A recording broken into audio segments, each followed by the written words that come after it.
구약성경 1172페이지 에스겔 16장 53절부터 63절까지 있는 말씀입니다.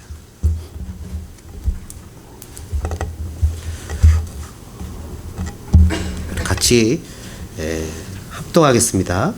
내가 그들의 사로잡힘 곧 소돔과 그의 딸들의 사로잡힘과 사마리아와 그의 딸들의 사로잡힘과 그들 중에 너의 사로잡힌 자의 사로잡힘을 풀어주어 네가 내 수욕을 담당하고 내가 행한 모든 일로 말미암아 부끄럽게 하리니 이는 내가 그들에게 위로가 됨이라. 내 아우 소돔과 그의 딸들이 옛 지위를 회복할 것이요 사마리아와 그의 딸들도 그의 옛 지위를 회복할 것이며 너와 내 딸들도 너희 옛 지위를 회복할 것이니라.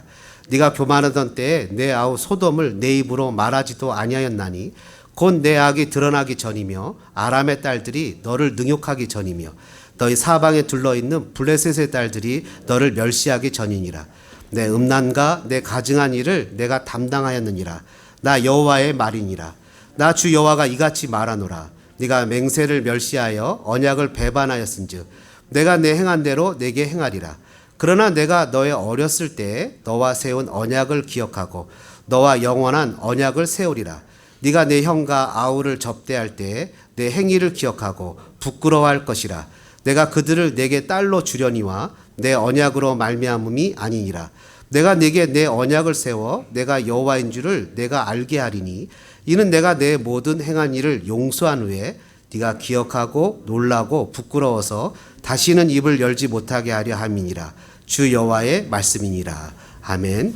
한번 따라해 보실까요? 주여, 나를 회복시켜 주옵소서. 할렐루야. 네, 주님이 나를 회복시켜 주시기를 간절히 소망합니다. 네, 여러분들도 회복시켜 주시기를 간절히 소망합니다. 이게 복음은 회복입니다. 그죠? 굿뉴스잖아요. 그죠? 우리가 배드뉴스 속에서 살아갈 때 굿뉴스, 좋은 소식은 회복이 좋은 소식이죠. 저는 여러분과 저와 또 우리의 가정들, 자녀들, 또 살아가는 삶의 모든 것들이 다 그리스도 예수의 이름으로 회복되어 주시기를 주님의 이름으로 축복합니다. 여러분, 하나님의 능력이 우리에게 나타난다는 건 정말 복된 겁니다. 우리가 우리 힘으로만 살아도 다 못 사는 세상 아니겠습니까? 우리가 우리 힘만큼만 살아도 우리는 아마 다 출세했을런지 모릅니다. 그죠? 성공했을지도 몰라요. 근데 우리가 살아보니까 우리 힘만큼도 못 사는 일이 너무나 많습니다. 에스겔서의 중요한 주제가 뭘까? 하나님의 심판과 구원, 은혜 뭐 이런 건데요. 그 밑에 이렇게 잔잔하게 흐르는 메인 스트림이 하나 있어요. 마치 이렇게 밑에 지류가 흐르듯이 물이 흘러가는 메인 스트림이 하나 있는데 에스겔서를 꾸준히 읽어보면 그 메인 스트림을 발견하게 됩니다. 근데 여러분 미리 좀 마음에 레디를 하셔야 될 것 중에 하나는 뭐냐면 에스겔서가 오래 간다는 겁니다. 오래 교체를 해야 된다는 거예요. 다음 주도 그 다음 주도 에스겔서더라고요. 주여 우리를 회복시켜 주옵소서. 에스겔서가 이렇게 오래 가는데 여러분 에스겔서의 메인 스트림이 흘러가는데 그건 뭐냐면 한번 따라해 볼까요? 은혜에 대한 책임. 은혜에 대한 책임을 요구한다는 거예요. 하나님이 나에게 은혜를 주었다면 그 은혜에 대한 리스판스가 있어야 된다는 거예요. 다시 얘기하면 하나님이 나에게 에스겔에게 아니면 그 이스라엘 사람에게 나에게 은혜를 주었으면 내가 은혜 받았으니까 라고 그 은혜를 값싼 은혜로 만드는 것이 아니라 그 은혜에 합당한 삶을 살아내는 게 필요하다는 거예요. 그러니까 그 은혜다운 은혜를 만드는, 여러분 자녀 중에 혹시 은혜가 있습니까? 그레이스? 그 은혜를 얘기하는 게 아니에요. 이 은혜는 뭐죠?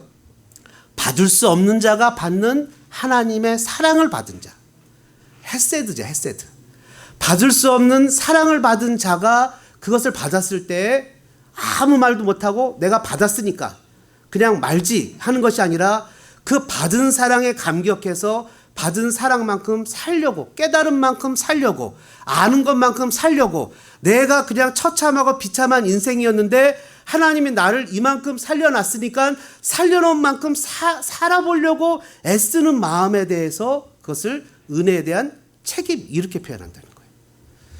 저와 여러분이 이 은혜에 대한 책임을 갖기를 주님의 이름으로 축복합니다. 이름값이 필요한 거죠. 이름값이. 이게 어려워요. 우리가 살아보면요, 이름값이 어려워요. 제가 처음이니까 그냥 조금 앞에 우울한 얘기 하나 하고 가겠습니다. 우울한 얘기 1분만 하고 갈 테니까 그냥 잊어버리십시오. 이제 얘기는 안 하겠습니다. 아시다시피 제가 2주 전부터 채플린을 시작했습니다. 돌아가시기 직전 분들이에요. 한 번 가면 그분들한테 하나님 나라의 소망을 알려줘야 되는 거예요. 그리고 이게 보통 어려운 게 아니더라고요. 왜냐하면 하나님 나라에 대한 소망을 늘 갖고 가면 좋은데 막상 갖고 가지 못하는 사람이 있거든요. 그리고 담담하게 받아들이지만 받아들이지 못하는 분도 있거든요. 대부분 다 90대입니다. 90대의 어른들이에요. 그러니까 대부분 귀도 잘 안 들리세요. 그러니까 얼마나 소리를 질러야 되겠습니까? 찬양도 안 그래도 목소리 큰데 더 크게 막 부르면서 막 해야 됩니다. 근데요, 제가 한 군데를 가기로 했다가 주무시길래 그냥 가서 기도만 해주고 와서 다음에 또 와야지 해서 다음에 갔어요. 침대가 비어 있는 거예요. 이름값을 해야 되는데 제가 2번 충격을 2주 사이에 2번 충격을 받았습니다. 아, 찬스가 항상 있는 게 아니구나. 옆에 계신 분들 한번 쳐다보세요. 찬스가 항상 있는 게 아니에요. 예? 항상 찬스가 있는 게 아니에요. 그러니까 한번 따라해 볼까요? 있을 때 잘하자. 예, 그게 뭐냐면 이름값을 하는 거예요. 하나님 나에게 허락하신 동반자의 값을 하는 거예요. 딸은 딸로서, 아내는 아내로서, 남편은 남편으로서, 성도는 성도로서 서로가 서로에게 이름값을 하는 거예요. 그래서 여러분 은혜에 대한 책임이 있는데요. 성경 빌립보서 2장은 우리에게 예수님의 마음을 품어야 된다고 강조합니다. 예수님의 마음을 품는다는 것은 예수님이 우리에게 은혜에 대해서 반응하는 법을 알려주시는데요. 그건 뭐냐면 내 생각을 내려놓고 하나님의 뜻을 따라가는 거예요. 내 생각을 내려놓고 하나님의 뜻을 따라가는 거예요. 쉽게 얘기하면 영어 성경 보시면 아시겠지만 예수님의 애티튜드를 배우라고 표현하거든요. 예수님의 애티튜드는 주님, 내 뜻대로 마시고 아버지 뜻대로 해주세요가 예수님의 애티튜드예요. 그래 여러분 신앙생활 할 때 그 처음 믿는 분이나 우리 장로님이나 권사님들처럼 신앙의 연조가 깊으신 분들이나 할 것 없이 끊임없이 우리가 싸우는 내용이 뭐냐면 나와의 싸움입니다. 그거는 애들이나 어른이나 다 똑같이 나와의 싸움이에요.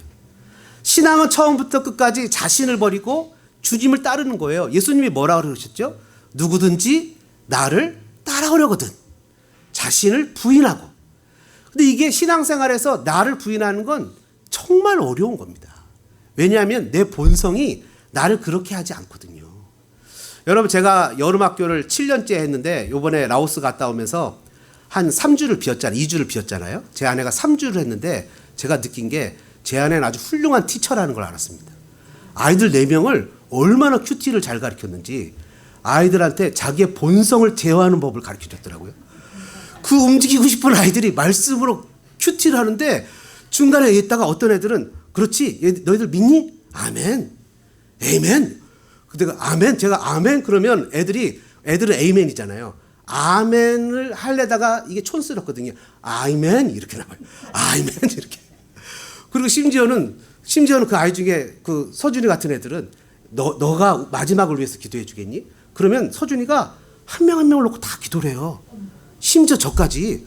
근데 기도가 얼마나 깊은 줄 아세요? 그래서 깜짝 놀랐어요. 그래서 야, 이 집안이 영성이 있나? 그렇게 잘 가르쳐 놨어요. 그래서 저는 생각에 좋은 티처가 좋은 제자를 만든다. 이런 생각은 틀림없는 것 같아요. 그래서 아이들이 얼마나 집에 가서는 모르겠어요. 근데 여기서는 하여튼 엄청 깊어요.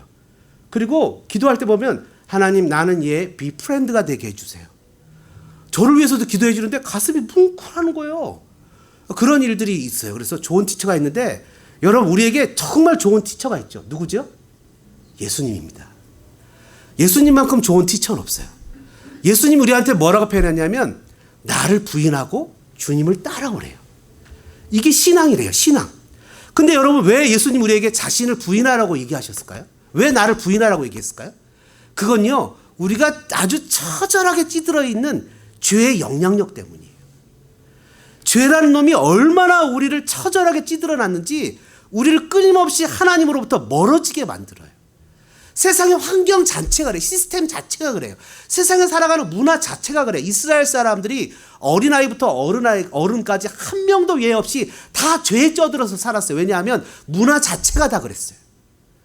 하나님을 섬기고 예배하는 그 성전이 있었음에도 불구하고 살아가는 문화는 자기의 욕심을 채우기 위해서 과부의 옷을 뺏어가고 전당 잡고 고아의 신발을 뺏어가고 약한 자를 억지로 거짓말로 돈을 뺏어가는 그런 문화 자체가 있으면서 그것이 나쁘다고 생각하지 않고 이것은 페어한 거야. 자기가 못 벌어서 힘드니까 이런 고통을 당하는 건 당연한 거야. 이것이 이코노미고 경제의 논리지라는 그런 사상 속에 완전히 잠겨 있어갖고 하나님을 섬기는 사상은 아예 없었어요. 여러분, 죄가 얼마나 무서운 건지 아십니까? 죄는 우리의 생각과 우리의 마음과 우리의 몸과 우리의 정신에 있는 것들을 철저하게 부숴 놓습니다. 실은 이 죄란 놈 때문에 우리가 하나님 앞에서 묵상하거나 기도하거나 말씀을 붙잡지 않으면 단 1시간도 아니 1분도 바로 서 있기가 너무 어렵습니다. 그래서 바울이 뭐라고 고백했다고요? 선질로 생각하면 넘어질까 조심하라고요. 사단이요 훅 들어옵니다. 목사한테도 들어오고요. 심지어는 설교하는 가운데서도 성도님들의 표정을 통해서도 훅 들어와요. 그리고는 그만 일찍 끝내지. 여러분, 죄는 사단은 무섭습니다. 사단은 모든 관계를 죄는 파괴합니다. 가장 사랑하고 자신의 모든 것을 주시며 가장 귀하게 따라가야 될 하나님과 사람과의 관계를 파괴했습니다. 더불어 죄는 사람과의 관계를 파괴했습니다. 잠언 6장에 보면요, 하나님이 미워하시는 7가지 죄가 나옵니다. 아시죠? 그 중에서 4가지 죄가 사람과의 관계성을 얘기하는 죄예요. 거짓 혀, 악한 계교를 꾀하는 마음, 거짓을 말하는 망령된 증인, 형제 사이에 이간하는 자, 7가지 중에서 4가지나 사람과 사람과의 관계에 대해서 얘기를 해요. 그리고 더 중요한 건요, 죄는 사람과 자기 자신과 자기 자신의 관계를 파괴합니다. 자기 자신에 대한 잘못된 자아상을 갖게 하는 거예요. 그래서 자기 자신에 대해서 잘못된 죄책감과 길티 필링과 잘못된 생각과 잘못된 경험과 잘못된 선지자들로부터 받은 영향력 속에서 벗어나지 못하고 평생을 그 안에서 정말 구원을 받았지만 풍성한 삶을 살지 못하도록 그렇게 드라이브해 간다는 거예요. 이게 무서운 거예요. 정말 하나님 앞에서 내가 받았던 죄책감이나 잘못된 생각 때문에 하나님께 바로 나가지 못하는 거예요. 어렸을 때 받았던 아버지와의 잘못된 관계 때문에 하나님은 늘 약속을 어기는 분이라고 생각을 하는 거예요. 늘 언제나 나를 힘들게 했던 부모님 때문에 하나님은 나를 언제나 사랑하는 분이 아니라 힘들게 하는 분이라는 생각 속에 사로잡혀 살아가는 거예요. 그리고 그런 관념과 생각과 가치관과 내가 어렸을 때 받았던 여러 가지 교육 때문에 정말 자유하며 하나님을 만나는 그런 놀라운 풍성함에 나가지 못한다는 거예요. 여러분, 저와 여러분이 이런 모든 것들로부터 해방되어지시기를 주님의 이름으로 축복합니다. 신앙은 관념이 아니에요. 신앙은 생각이 아니에요. 신앙은 액션입니다. 우리는 그냥 가라면 가요. 계산하지 않아요. 여러분, 우리는 이론가가 아닙니다. 우리가 만약 이론가였다면 라오스는 절대로 2번이나 가지 못했어요. 어쩌다가 1번은 갔겠죠. 그러나 여러분, 우리는 누구를 믿고 갑니까? 주님을 믿고 갑니다. 그냥 갑니다. 죄송합니다. 그냥 갑니다. 하나님의 뜻이 있다면, 마음에 감동이 오고 하나님의 은혜가 있다 그러면 그냥 갑니다.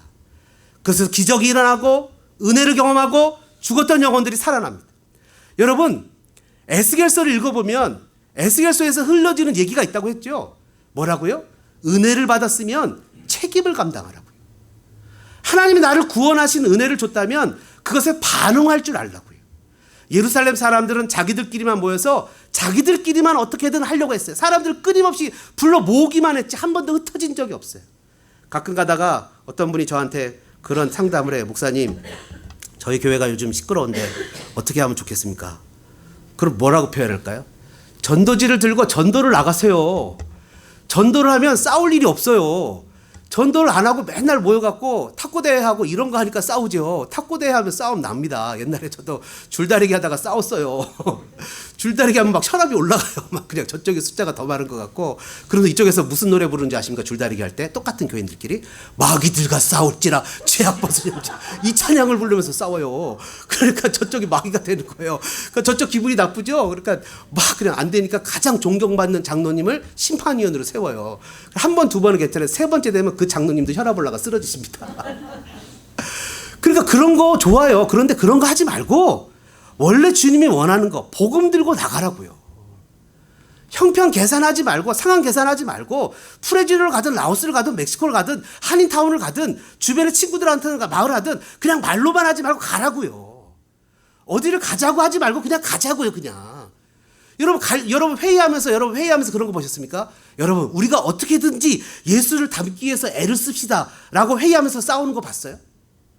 나는요 혹시 보셨어요? 권사님 장로님들 연세 많으시니까 한 번도 못 봤어요. 회의하면서 우리가 어떻게든지 예수 잘 믿어보자고 싸우는 교회 봤습니까? 한 번도 못 봤어요. 네가 잘했네 못했네 싸우지. 그냥 액션하는 겁니다. 여러분 16장의 내용을 읽어보면 가히 감동과 충격적입니다. 에스겔 16장에 보면요 갓 버려진 아이가 있습니다. 갓 태어났는데 아이가 버려졌어요. 아이가 태어나면 얼마나 기뻐야 됩니까? 즐거워야 됩니까? 근데 태어난 아이 신생아가 있는데요. 이 아이가 한 가정의 기쁨과 설레임을 줘야 될 아이가 여자예요. 근데 뭐라고 써 있냐면 16장에 보니까 이렇게 써 있습니다. 탯줄도 자르지 못했대요. 너무 안타깝죠? 14절에 보니까 내 배꼽줄을 자르지 아니했고 너를 물로 씻어 정결하게 하지도 아니했고 소금을 뿌리지도 아니했고 강보로 싸지도 않았대요. 5절에 아무도 너를 돌봐주지 않았대요. 아무도 너를 돌봐주지 않았대요. 아무도 너를 불쌍히 여길 자가 없었대요. 5절에 네가 나던 날에 내 몸이 천하게 여겨져서 들에 버려졌대요. 그냥 6절에 보니까 발짓만 하고 있대요. 발짓만. 온전히 피에 젖어서 처참하게 버려진 아이가 어쩔 줄 모르고 발짓만 하고 있대요. 발짓만. 이 안타까운 것을 보고 이것이 바로 이스라엘이고 오늘 우리죠. 자신의 힘으로는 구원받을 수 없는 연약한 형제, 자신의 힘으로는 구원받을 만한 능력이 전혀 없는 하나님의 원수가 되어져서 버려진 처참하고 비참한 인생, 이런 인생을 향해서 6절에 뭐라고 표현하냐면 내가 하나님이죠. 네 곁을 오늘 우리나 이스라엘이나 버려진 하나님의 백성들 아닙니까? 네 곁을 지나갈 때 네가 피투성이가 되어 발짓하는 것을 보고 네게 이르기를 너는 피투성이라도 살아있어라. 너는 피투성이라도 살아있어라. 여기다 질문하는 거예요. 질문 있는데요. 왜 살려줘야 되죠? 질문 있는데요. 왜 그걸 하려면 어떻게 해야 되죠? 그냥 하나님의 마음이 컴패션이 일어나는 거예요. 이유가 없는 거예요. 그냥 불쌍한 거예요. 그냥. 왜 하나님 나를 살려줬죠? 이유가 없는 게 그냥 불쌍한 거예요. 그냥 불쌍한 거예요. 자신의 힘으로는 살 수 있는 능력이나 파워가 전혀 없으니까 그냥 불쌍한 거예요. 조건 없이. 저희 어머니가 지금 미국에 와 계시는데 어렸을 때 보면 밖에 나가고 애들하고 이렇게 애들이 이제 핫도그 있잖아요. 핫도그 이렇게 요즘 팔더라고요. 핫도그를. 옛날에 핫도그를 먹는데 그거 누가 먹다가 약 올려갖고 안 주고 뭐 이러고 하면 그냥 와갖고서 나 핫도그 못 먹었다 그러면 이유가 없는 그냥 데리고 나가서 사주는 거예요. 뭐 어쩌네 저쩌네 소용이 없네요. 그냥 엄마들은 애들이 잘했건 못했건 그냥 무조건 자기 자식 편인 거야. 애가 교육을 제대로 받건 못받건 상관없이 그냥 내 편인 거야. 아이가 왜 버려졌는지 어떤 스토리가 있는지 무슨 내용이 있는지 그냥 불쌍한 거야. 너는 피투성이라도 살아야 한다. 여러분 이게 오늘 저와 여러분을 향해서 외치기를 원하시는 하나님 아버지의 마음이 아니겠습니까? 여러분 여기에 계산이 들어가거나 상황이 들어가거나 문제가 들어가거나 내용이 들어가서 하나님 거기에는 계산이 필요하고 내용이 필요하고 절차가 필요하고 이런 게 들어가야 되겠습니까? 아니면 주님이 내 마음에 감동 주시는 대로 저와 여러분이 믿음으로 순종하며 하나님 앞에서 주님 기뻐하시는 일을 우리가 프레즈로를 달려왔듯이 그렇게 달려가야 되겠습니까? 하나님 우리에게 기뻐하시는 것이 무엇인지를 고민하고 생각하고 어떻게 하면 하나님을 기쁘시게 할 수 있을까? 어떻게 하면 하나님이 나 같은 자를 구원해 주셨는데 그 은혜에 감격할 수 있을까? 어떻게 하면 주님 앞에 더 뜨겁게 드릴 수 있을까? 이것을 고민하다가 밤을 새우며 잠을 자고 밤을 새다가 일어나고 뜬 눈을 세우고 하나님 앞에 기도하고 예배하고 그런 삶의 모습들이 하나님이 기뻐하시는 삶의 모습이 않겠습니까? 이 아이가 자랐어요. 16절에 보면 이 아이가 자랐는데요. 이 아이가 옷을 입히고요. 17절에 보니까 12절에 보니까 귀걸이, 코걸이, 13절에 보니까 은으로 장식하고 나중에는 황후의 지위까지 올렸어요. 그런데 어떻게 한다고요? 그런데 어떻게 했습니까? 15절에 보니까 네가 내 화려함을 믿고 내 명성을 인하여 행음했다. 교만했다. 교만. 하나님이 나에게 주신 선물을 잊어버리고 우상 숭배, 하나님이 나에게 주신 물질로 태워서 기도를 올리고 하나님이 나에게 잘 키우라고 주신 자녀를 우상으로 바치고 하나님이 나에게 주신 그런 아름다운 시간들을 정말 나를 위해서만 사용하고 썼대. 우상 숭배의 모습의 본질이죠. 그러면서 뭐라고 표현합니까? 너를 위해서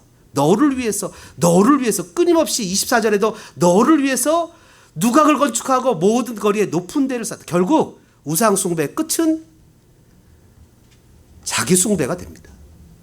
어디나 다 똑같아요. 우상 숭배의 끝은 자기 숭배가 돼요. 그래서 하나님 앞에서 가증한 일을 자행하게 된 거예요. 하나님 앞에서 여러분 참 신기하죠. 왜냐하면 하나님이 나한테 블레싱을 했을 때, 축복했을 때 하나님을 더 잘 믿으면 너무 좋잖아요. 그죠? 가끔가다 그럴 때 있잖아요. 우리가 떠오를 때. 야, 내가 진짜 옛날에 돈이 좀 많았을 때 그때 잘 믿었으면 좋았을걸.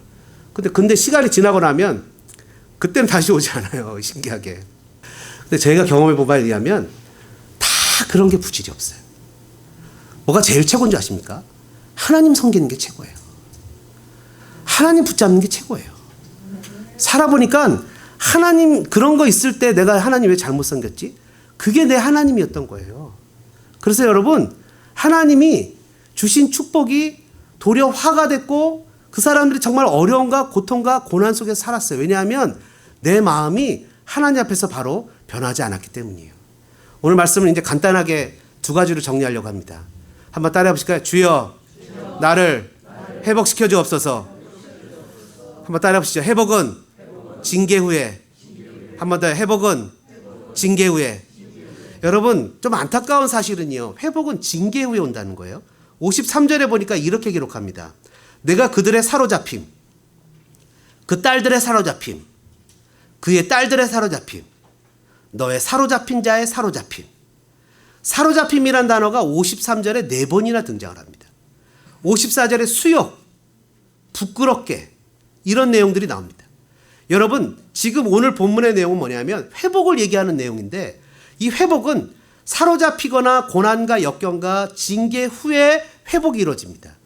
다시 얘기하면 징계가 나타난다는 거예요. 반드시 우리가 하나님 앞에서 회복이 있기 전에는 징계가 있다는 거예요. 그래서 여러분들 가운데 혹시 하나님, 나는 지금 너무 힘든 하드타임을 걸어가고 있는데요, 사망의 음침한 골짜기를 걸어가고 있는데요 라는 생각이 있다 그러면 이렇게 생각하십시오. 아, 이게 하나님 나에게 회복을 주시기 위한 과정이구나. 사람이 징계를 당하게 될 때, 어려움을 당하게 될 때 자기 자신을 되돌아보며 하나님 앞에 눈을 돌릴 수 있는 찬스가 되는데요, 이 바벨론에 잡혀와 있는 이 사람들, 바로 이 사람들에게 주는 메시지가 에레미야 29장 11절부터 기록되어 있는데요, 이렇게 기록되어 있습니다. 여호와의 말씀이니라. 너희를 향한 나의 생각을 내가 아나니. 이게 바벨론의 포로로 잡혀온 사람이에요. 언제 죽을지도 모르고 앞이 어떻게 될지도 모르는 그런 사람들한테 주는 얘기예요.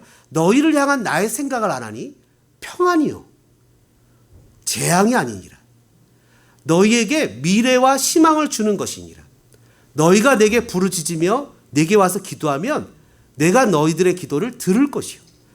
여기 지금 잡혀와 있는 사람들한테 주님이 하시는 얘기가 뭐냐 하면 재앙이 아니고 평안이고 희망을 주는 거래요. 뭐죠? 이 징계 과정이 그냥 이것으로 끝나는 것이 아니라 넥스트 스텝을 가기 위한 프로세싱이라는 거예요. 그러면서 반드시 해야 되는 내용이 있는데, 부르짖으며 기도하며 온 마음으로 나를 구하면, 나를 찾으면 나를 만나리라. 이것은 여호와의 말씀이니라. 나는 너희들을 만날 것이며 너희를 포로된 중에서 다시 돌아오게 하되 내가 쫓아보내었던 나라들과 모든 곳에서 모아 사로잡혀 떠났던 그곳으로 돌아오게 하리라. 이것은 여호와의 말씀이니라. 여러분, 우리 조상 중에 유명했던 절색 미인이 한 명 있죠. 성춘향. 성춘향이 감옥에 갇혔어요. 그죠? 감옥에 갇혔는데 이몽룡이 떠나기 전에 약속을 했어요. 어떤 약속이 가장 기억이 날까요? 1번, 나는 너를 사랑해. 2번 나는 돌아올 거야. 뭐가 떠오를까요? 돌아올 거야죠. 돌아올 거야죠. 주님 뭐라 그랬어요? 나는 너를 회복시킬 거야. 내가 너에게 돌아올 거야. 내가 너와 함께 할 거야. 그냥 이것은 사랑한다는 말보다 더 위대한 말이죠. 포로로 잡혀가 있는 사람들한테 너희들이 당하는 건 지금 재앙이 아니야. 평안이야. 미래의 희망을 주는 거야. 왜냐하면 너희들이 이런 프로세싱 과정이 끝나면 하나님 앞에 정금같이 나가게 될 거야. 여러분 아멘이십니까? 여러분 저와 여러분의 삶의 현장 가운데 어려움을 당하게 됐다고 낭망하지 마십시오. 그 내용이 가장 잘 나와 있는 데가 어디죠? 마태복음 5장 산상수훈이에요. 5장, 6장, 7장은요 조금 줄여보면 다 인어프한 건 아니지만 이런 얘기입니다. 뭐냐 하면 세상 사람들과 다르게 살아라는 거예요. 세상에 믿지 않는 사람들과 다르게 살아라는 거예요. 어떻게 해요? 세상 사람들이 당연히 용서할 수 없을 때 너희는 용서해 주라는 거예요. 세상 사람들이 추구하는 성공을 추구하지 말고 하나님 나라의 가치를 추구하라는 거예요. 세상 사람들이 자기 먹고 사는 것을 걱정할 때 너희는 웃으면서 하나님을 의지하라는 거예요. 너희는 세상의 빛과 소금이니까 그 역할을 다하지 못하면 어떻게 된다고요? 밟히게 된다고요. 누구처럼? 오늘 본문의 이스라엘처럼. 처절하게 밟혀버리잖아요. 35절에 읽진 않았지만 네 벗은 몸을 그 앞에서 드러내어 다 보게 하고 너를 국문하여 진노의 피와 투기의 피를 흘리게 하고 내가 너를 그들의 손에 붙이고 너를 벌할지라. 본보기를 삼으시겠다는 거죠. 그러나 여러분 하나님의 본심은 심판이 아니라 징계를 통해서 돌아오게 하시는 거예요. 저와 여러분이 하나님의 징계 가운데 주님께로 돌아가는 귀한 역사가 있기를 주님의 이름으로 축복합니다. 여러분 주님께로 돌아가기를 주님의 이름으로 축복합니다. 여러분 주님께로 돌아가야 되는데요. 그것이 뭐라고 또 설명을 하냐면 이제 그렇게 얘기를 합니다. 60절부터 59절부터 이렇게 표현해요. 나 주여와가 이같이 말하노라. 네가 맹세를 멸시하여 언약을 배반하였은즉 내가 내 행한 대로 내게 행하리라. 60절에 기가 막히죠. 그러나 I will remember the covenant I made with you in the days of your youth. 네가 젊었을 때 나랑 맺은 언약을 기억해서 내가 새로운 언약을 맺을 건데 그거는 영원한 언약이다. 여러분 우리가 어떻게 하나님의 은혜로 회복될 수 있죠? 그건요 딱 하나입니다. 하나님이 우리를 기억했기 때문이에요. 하나님이 나를 기억했기 때문이에요. 옛날에요 제가 그 전도사 시절에 저희 아내하고 같이 이렇게 장로님 댁에 같이 가서 밥도 먹고 옛날 그 밥도 먹고 놀고 뭐 이러다가 집에 돌아오는데 전화가 왔어요. 뭐가 전화냐면 전사님 뭐 잊어버리고 간 거 없어요? 그래서 뭐요? 잊어버린 거 없는데 애는 데리고 가셔야죠. 그래갖고 저 안을 놓고 갔어요. 아들 놓고 갔어요. 그래 걔도 믿지 못하고 그냥 있었어요. 그래갖고 뒤돌아서 다시 가서 데려왔는데 여러분 너를 낳은 부모는 혹시 잊을지 몰라도 엄마는 나는 너를 손바닥에 새겨서 잊지 않겠다. 주님이 잊지 않겠다는 거예요 우리를. 여러분 엄마가 우리를 잊을 수 있어요? 그리고 엄마는 우리를 혹시 잊을지라도 나는 너희를 잊지 않겠다. 여러분 우리가 부족하고 연약하고 죄투성에서 살아가고 실수하고 실패하고 넘어져도 하나님이 우리를 회복하시는 거 여러분 믿으십니까? 여러분 주님이 우리를 회복하시는 거예요. 새로운 언약을 주시는데 에레미야 31장 31절 이하에 보니까 내가 나의 법을 그들 속에 두고 그 마음에 기록하여 나는 그들의 하나님이 되고 그들은 내 백성이 될 것이라. 성령께서 내 마음에 오셔서 이제는 내가 내 입으로 주님을 주님이라 고백할 수 있는 은혜를 주셨다는 것을 기억하기 바랍니다. 사랑하는 믿음의 동역자 여러분, 우리는 바벨론, 이 에스겔이 얘기하고 있는 포로의 생활을 하고 있습니다.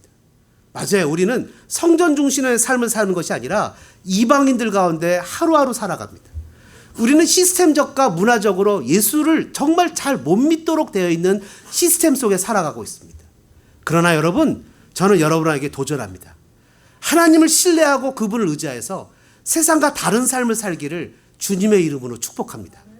그래서 우리가 세상과 같지 않고 하나님 앞에 용서받은 사람, 하나님께 은혜를 받은 사람, 주님 앞에서 다시 한번 회개하고 뉘우쳐서 놀라운 은혜를 받은 사람, 그래서 그 은혜에 합당하게 반응하는 책임을 지는 사람, 그래서 주님의 놀라우신 사랑과 은혜 가운데 믿음으로 살아가는 사람, 그런 사람들 되어주시기를 주님의 이름으로 축복합니다.